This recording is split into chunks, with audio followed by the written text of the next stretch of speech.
I'd like to make a long-distance call. Area code's 211. Number is KL56719. Person to person, I want to talk to a man named Paul Corden. Please hurry.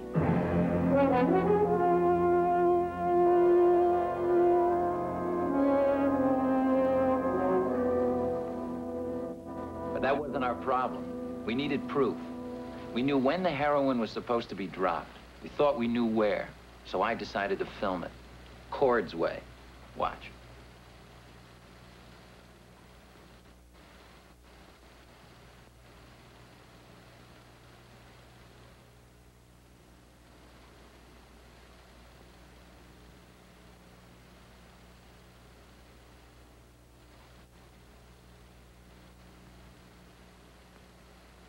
Yes, the two young men. But what was that about filming? You said you filmed some special... Cord's way. Yes, who's Cord? That's a very profound question. Exactly who are you, Cord? I often wonder. Meet our newest member from Washington. Special Agent Roy Evans, the Treasury Department. Welcome to the crime club, Mr. Evans. Mr. Cord, pleasure. DA released my films. Finally, yeah, good. I'd love you to see him. You got some time? Be a pleasure. So both of them were convicted, Mr. Kilburn? Well, no. As a matter of fact, they weren't even brought to trial. You're joking. It's all on the film. Yeah, it's on the film, but your point of view is wrong. I don't think I quite follow. I said I went Cord's way. On one level, that means I wanted to look at this thing from as many viewpoints as I could. What's he talking about? Cord doubts the obvious. He pulls layer after layer off a case, kind of like a guy peeling an onion. So I took 3 cameras with me. Now, this is the second camera's point of view. Okay, George.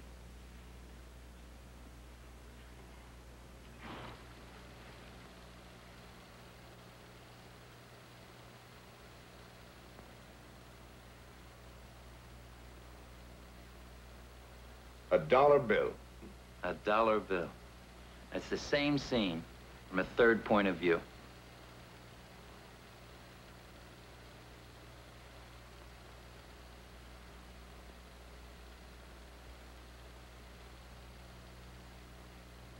Bingo.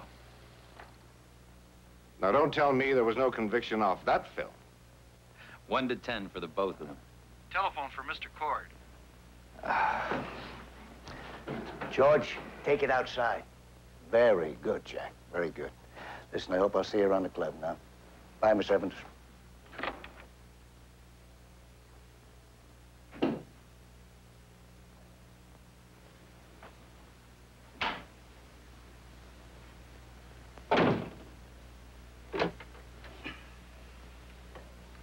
Yes, this is Paul Cord. Someone calling me? Long distance, Mr. Cord. Hold on, please. Go ahead. Paul, to London. Hey, you. Paul, I'm in trouble. Can you come up here? Look, there's nobody else I can go to. Have you talked to your dad? My dad, oh man, when have you ever been able to talk to my dad? He hasn't changed. Okay, you. I'll see if I can... Paul, thanks. Look, charter a flight. I'll pay for it. I'll meet you at the airport 7:30 tonight, okay? Hey, wait a minute. You?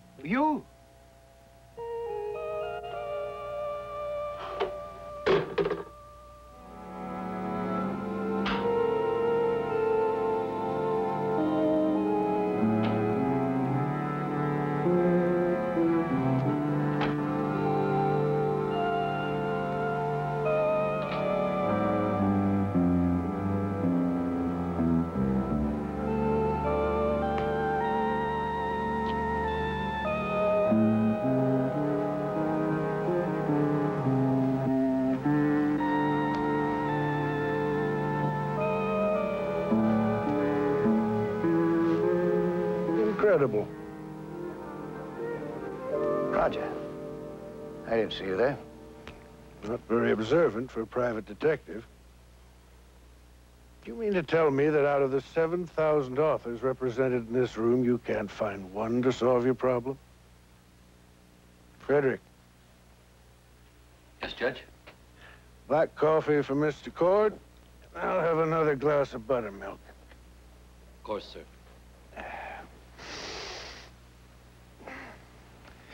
You know, Paul, I founded this club so that men and women in our field could help one another. Seem to be troubled.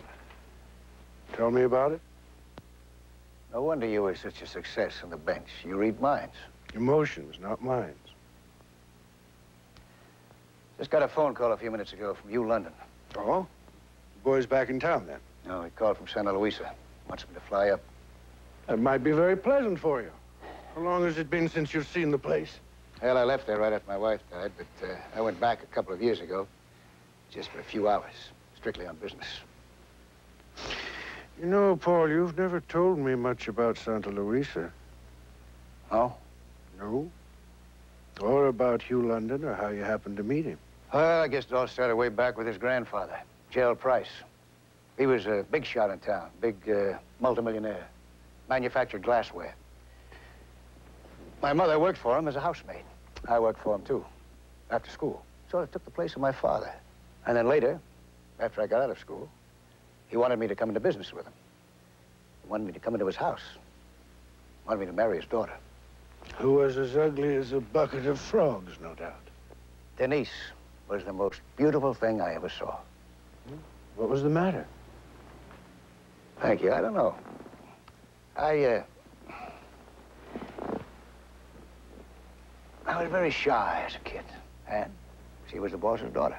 Anyway, she married Robert London, and you is their son. I see. The old man's gone now, but as long as he was alive, he never accepted Robert. He was always saying how much better I was at everything than Robert. How much wiser. Denise should have married me instead. So when Hugh is worried or in trouble, naturally, he comes to you instead of his father. And his father hates my guts for it. I can't say I blame him. Just how serious is it this time? He was scared to death about something. Maybe the local law should help the boy. Why don't you call the sheriff up there? That business I had up there that I was telling you about, I tracked down an embezzler in Santa Luisa, and I had the local sheriff, Art Baird, hold him for me. The man got away. Pay off? I think so. Took me another 6 months to nail him again. So, you have a mystery in your hands involving a family situation that's tense, to say the least, in a town where the law itself is basically hostile to you. That's it in a nutshell.